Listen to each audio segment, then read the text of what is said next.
اللہ کے نبی صلی اللہ علیہ وسلم نے مواخات مدینہ کے نام سے ایک معاہدہ قائم کیا، ایک رشتہ قائم کیا۔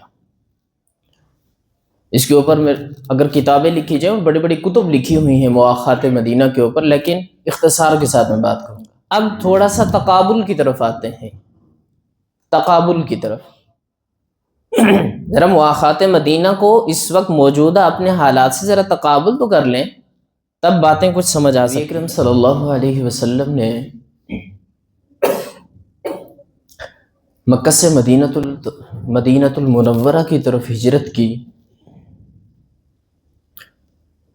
اور وہ ہجرت بھی 3 سال قبل اللہ کے نبی صلی اللہ علیہ وسلم نے اس کی پلاننگ کی ہوئی تھی۔ مدینہ المنورہ سے جو بہت سارے مختلف مراحل کے اندر جو صحابہ اور صحابیات آئے، اور اللہ کے نبی صلی اللہ علیہ وسلم نے ان کے ہاتھ پر بیعت کی، بیعت عقبہ اولیٰ اور ثانیہ۔ یہ اس وقت کی بات ہے کہ جب اللہ کے نبی صلی اللہ علیہ وسلم نے دیکھ لیا اور بھانپ لیا کہ مکہ المکرمہ کے اندر اب یہ جو دعوت ہے، اب اس کو دعوت کو قبول کرنے کا رجحان اب نہیں رہا، تو اسی پیش نظر اللہ کے نبی صلی اللہ علیہ وسلم نے اسی پس منظر میں طائف کا سفر بھی کیا تھا۔ تو بہرحال ہجرت ہو گئی، تو اللہ کے نبی صلی اللہ علیہ وسلم نے مدینہ المنورہ میں جا کر سب سے پہلا جو کام کیا وہ ہے مسجد قیام۔ اور مسجد کا اس امت کے کردار کے اندر، اس امت کے تربیت کے اندر کیا کردار ہے، اس کے اوپر انشاءاللہ العزیز پھر کبھی موقع ملا تو بات کریں گے۔ دوسرا بڑا کام جو اللہ کے نبی صلی اللہ علیہ وسلم نے کیا وہ ہے مواخات مدینہ۔ اب وہ ایک ایسا زمانہ تھا کہ جب انسان کی زندگی کامل اور مکمل قبائل کے سپرد تھی۔ ہر شخص کا جینا اور مرنا اپنے قبیلے کے ساتھ تھا، ہر شخص کا اول اور آخر اپنے قبیلے کے ساتھ تھا، اپنے قبیلے کے نظریات، عقائد، ان کی رسومات۔ کسی کی یہ جرت اور جسارت نہیں تھی کہ وہ اس سے ایک قدم پیچھے ہٹ جائے یا اپنا کوئی الگ نظریہ رکھتا ہو۔ اگر رکھتا تو قبیلے سے کیا ہو جاتا، گویا کہ وہ مرتد ہو گیا، گویا کہ وہ ختم ہو گیا، اس کی زندگی ختم ہو گئی، اس کے ساتھ بائیکاٹ ہو جاتا تھا۔ اب انسانی زندگی کا جو نظام حیات تھا وہ کیا تھا، صرف اور صرف قبائل تھا۔ وہی ایک گہرا اور ایک مرکزی عقیدہ تھا، وہی ایک گہرا اور مرکزی تعلق تھا، وہی ایک رشتہ تھا۔ اگر کسی قبیلے نے کوئی فیصلہ کر دیا تو اس کو ماننا ہے آپ نے، قبیلے کے سردار نے جو بھی فیصلہ کیا آپ نے اس کو ماننا ہے، چاہے وہ ٹھیک ہے یا غلط ہے، چاہے وہ ظلم ہے یا کچھ بھی ہے، بس آپ نے اس کو کیا کرنا ہے، ایکسیپٹ کرنا ہے۔ اب نبی رحمت صلی اللہ علیہ وسلم، رحمت دو عالم حضور صلی اللہ علیہ وسلم جو دین لے کر آئے، تو یہ سارا کا سارا نظام اس کے کیا تھا، برخلاف تھا، اس کے برعکس تھا، اس کے مخالف تھا۔ اور دین اسلام کا تو ایک اپنا انوکھا اور مضبوط بے نظیر ایک نظام تھا، ایک عقیدہ تھا، ایک روح تھی۔ اور اللہ کے نبی صلی اللہ علیہ وسلم نے ان قبائلی نظام کو ختم کر کے ایک ایسا اس امت کو نظام دیا، اور ایک ایسا عقیدہ دیا، اور ایک ایسا مرکز دیا کہ صرف قبائل کا آپس میں تعلق اور ایک فرد کا قبائل کے ساتھ تعلق جو تھا وہ تو دور کی بات، پوری کی پوری امت مسلمہ کا ہر فرد اپنے اعزاء اور اقرباء سے بھی زیادہ ایک دوسرے کو قریب سمجھنے لگا۔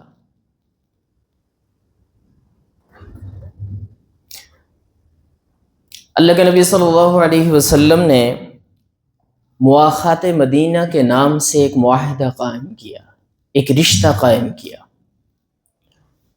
اس کے اوپر میں اگر کتابیں لکھی جائیں، بڑی بڑی کتب لکھی ہوئی ہیں مواخات مدینہ کے اوپر، لیکن اختصار کے ساتھ میں بات کروں گا۔ اب اوس اور خزرج 2 قبیلے، اور میں نے اور آپ نے پڑھا ہے اور سنا بھی ہے کہ ان کی آپس میں جو دشمنی اور عداوت تھی وہ کس قدر تھی، کس انتہا پر تھی کہ سال ہا سال ان کی آپس میں لڑائی اور جھگڑے، نفرتیں، عداوتیں، قتل و غارت. آخر اتنی بڑی عداوت، اتنی بڑی دشمنی کو کس نے ختم کیا؟ پلک جھپکتے ہوئے وہ سارے کے سارے آپس میں ایک دوسرے کے بھائی بھائی بن گئے. جو کل تک ایک دوسرے کے خون کے پیاسے تھے وہ ایک دوسرے سے محبت کرنے لگ گئے. وہ ایک دوسرے کے اوپر اپنی جان قربان کرنے کے لیے تیار ہو گئے. اور سورۃ الحشر نے جسے نے کیا کہا، وَيُؤْثِرُونَ عَلَىٰ أَنفُسِهِمْ وَلَوْ كَانَ بِهِمْ خَصَاصَةٌ، اور خود کو، اپنی ذات کو دوسروں پر یوں ترجیح دیتے تھے کہ اگرچہ خود تنگی میں ہوتے لیکن اپنی ذات کے اوپر دوسروں کو ترجیح دینے لگے. آخر وہ نقطہ انقلاب کیا تھا؟ اور نبی اکرم صلی اللہ علیہ وسلم نے وہ کیا دم درود پڑے تھے، ان کے اوپر پھونکے تھے. تو یہی تو تھا مواخات مدینہ. اللہ کے نبی صلی اللہ علیہ وسلم نے مسجد نبوی کی تعمیر کے بعد دوسرا سب سے بڑا جو کام کیا وہ ہے مواخات مدینہ. اللہ کے نبی صلی اللہ علیہ وسلم نے ہر صحابی کو، ایک مہاجر صحابی، دوسرا انصار صحابی، تقریباً مختلف روایات کے اندر ہے، بعض کے نزدیک 90 صحابہ کو آپس میں بھائی بھائی بنایا. ایک مہاجر کو کھڑا کرتے، ایک انصار میں سے ایک صحابی کو، ان میں آپس میں اخوت قائم کرتے کہ آج سے یہ صحابی تمہارا بھائی ہے، یہ مہاجر صحابی. آخر اس کی ضرورت کیوں پیش آئی؟ ایک تو یہ ہے کہ قبائل کا جو نظام تھا اس کو ختم کرنا تھا، قبائلی نظام کی جو عداوتیں تھیں ان کو ختم کرنا تھا. دوسرا یہ ہے کہ مکۃ المکرمہ سے وہ جو مہاجر صحابہ اپنا سب کچھ چھوڑ کے آگے، اپنی زمینوں کو چھوڑ کر آگے، اپنی وراثت کو چھوڑ کر آگے، اپنے گھر بار کو چھوڑ کر آگے، اپنا سب کچھ قربان کر دیا دین اسلام کی خاطر. اب وہ مدینہ المنورہ کے اندر بے سر و سامانی کے اندر ہیں. جس طرح سے یہاں سے کوئی شخص اٹھ کے کسی سڑک کے اوپر چلا جائے، اب اس نے رات کہاں گزارنی ہے اسے اس چیز کا علم نہیں ہے، اس نے کھانا کہاں سے کھانا ہے اسے اس چیز کا علم نہیں ہے. تو مکہ سے وہ سارے کے سارے صحابہ کرام جب مدینہ المنورہ پہنچے تو آخر اتنی بڑی قربانی، وہ سارے بے سر و سامانی کی حالت میں، نہ کوئی معاشی انتظام ہے، نہ معاشی استحکام، تو دور کی بات. تو ان حالات کے اندر ایک لیڈر اور ایک سپہ سالار کی حیثیت سے اللہ کے نبی صلی اللہ علیہ وسلم نے مواخات کو قائم کیا. ایک مہاجر صحابہ کو دوسرے مہاجر صحابہ کیا کیا بھائی بنایا کہ آج سے تم اب ایک دوسرے کے بھائی ہو. اور اس کی جو عملی مثال پھر انصار مدینہ نے قائم کی، وہ تو کتب کے اندر اگر آپ پڑھیں تو پڑھ کر آنکھیں اشکبار ہو جاتی ہیں. انہوں نے اپنا سب کچھ قربان کر دیا، یہاں تک کہ بعض روایات میں ہے کہ انہوں نے اپنی وراثت میں سے بھی حصہ دینے کے لیے تیار ہو گئے. مہاجر صحابہ کو اپنا وارث بنا دیا. اور اتنا بھی آتا ہے کہ جس صحابہ کے پاس اس وقت چونکہ تعدد ازواج شوں سے عرب کے اندر یہ چلتا آ رہا ہے، مختلف نکاح، ایک سے بڑھ کر کتنے نکاح کیے جاتے تھے، تو بعض صحابہ نے کہا کہ میرے پاس جو ازواج ہیں آپ کو ان دو میں سے، دو بیویوں میں سے جو آپ کو پسند ہیں میں ان کو طلاق دے دیتا ہوں، آپ ان سے نکاح کر لیں. یہاں تک کہ اتنی بڑی مثال، اتنی بڑی قربانی. اور اللہ کے نبی صلی اللہ علیہ وسلم نے کیسا خوبصورت رشتہ قائم کیا. سورۃ الحشر نے تو یہی کہا کہ وَيُؤْثِرُونَ عَلَىٰ أَنفُسِهِمْ وَلَوْ كَانَ بِهِمْ خَصَاصَةٌ، تو وہ کیا کرتے ہیں، وہ اپنی ذاتوں پر، اپنے نفسوں پر دوسروں کو ترجیح دیتے ہیں. وَلَوْ كَانَ بِهِمْ خَصَاصَةٌ، اگرچہ وہ خود کیا ہوں، تنگی میں ہوں. یہ کس کی صفت بیان ہوئی ہے؟ انصار مدینہ کی.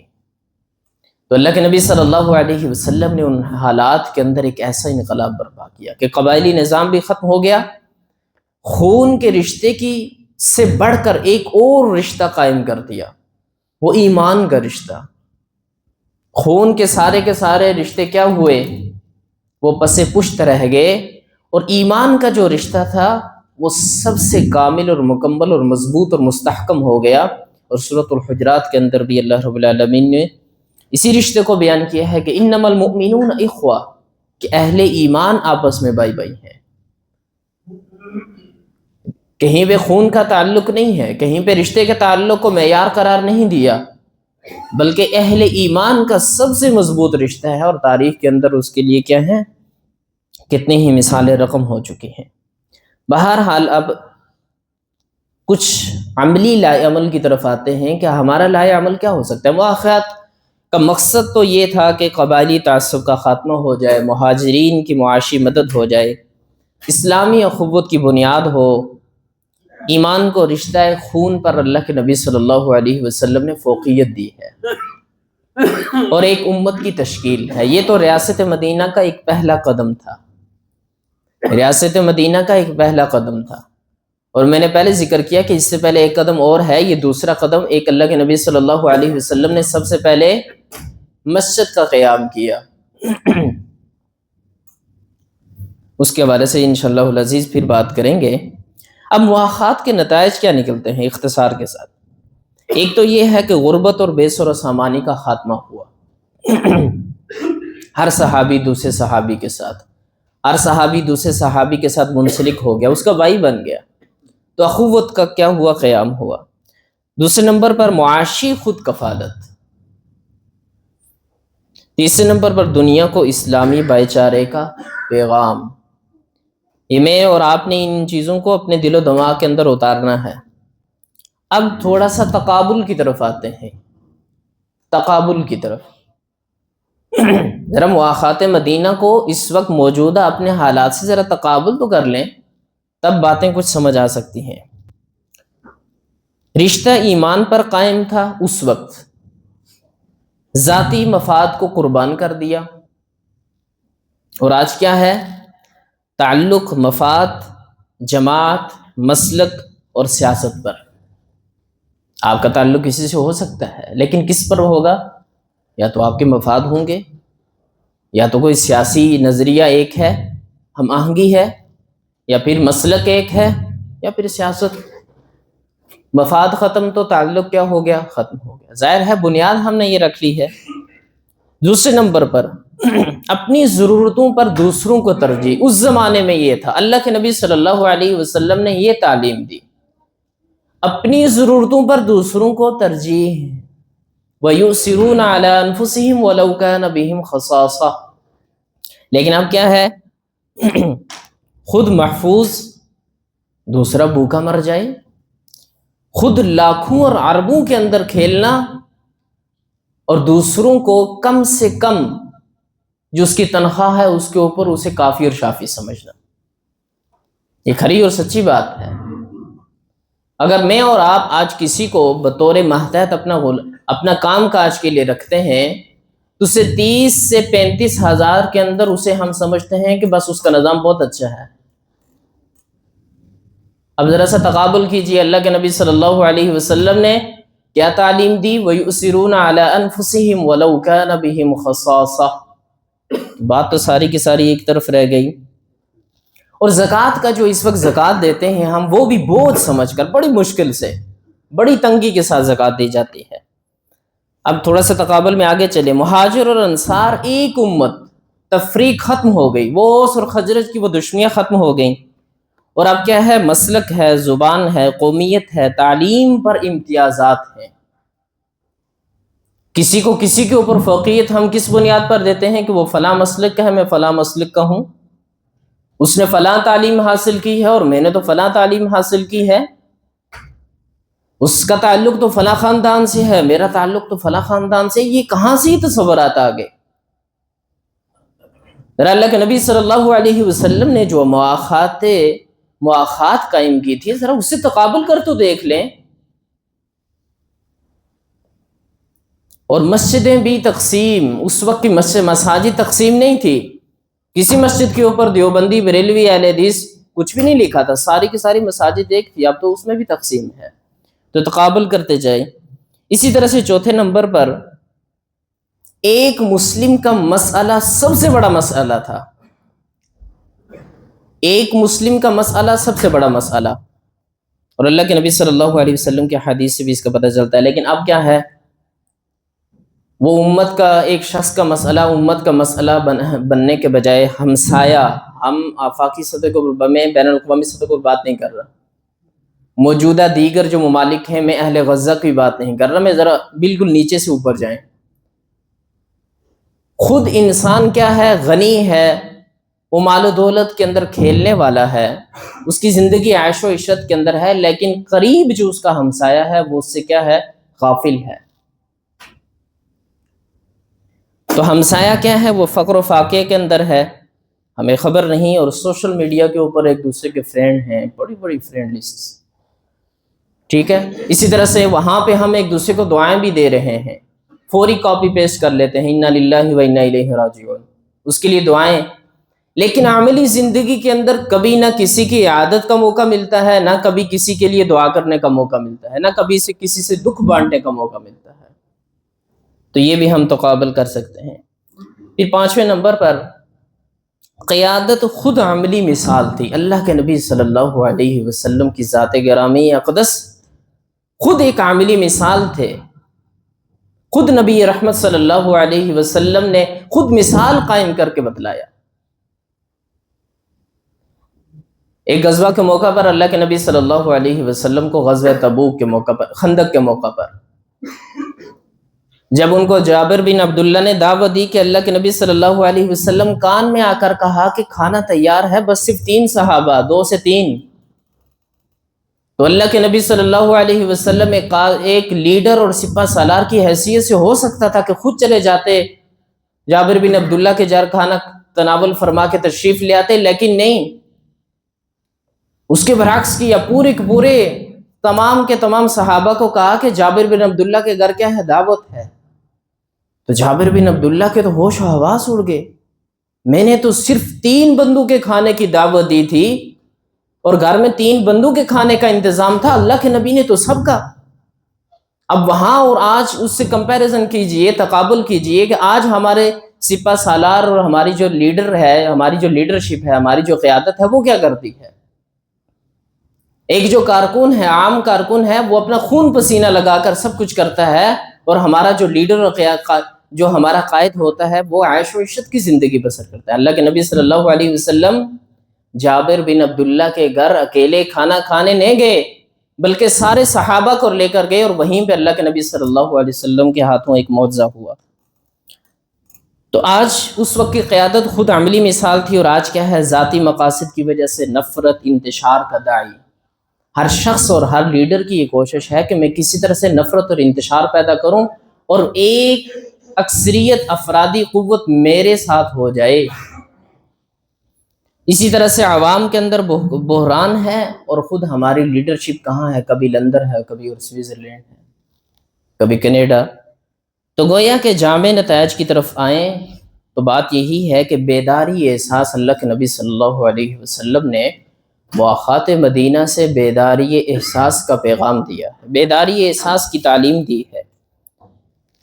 اللہ کے نبی صلی اللہ علیہ وسلم نے یہ تعلیم دی ہے کہ جو اپنے لیے پسند کرتے ہو، جن ضرورتوں کو اپنی زندگی کے لیے لازم سمجھتے ہو، انہی ضرورتوں کو، اسی معیشت کے پیمانے کو دوسروں کے لیے بھی لازم سمجھو۔ جو اپنے لیے پسند کرتے ہو وہی دوسروں کے لیے پسند کرو۔ یہ ہے اصل مواخات مدینہ، اور یہ اس سے تعلیمات ہمیں ملتی ہیں۔ اللہ رب العالمین سے دعا گو ہیں کہ اللہ رب العالمین مجھے اور آپ کو، ہم سب کو اپنا محاسبہ کرنے کی توفیق عطا فرمائے۔ وآخر دعوانا ان الحمد للہ۔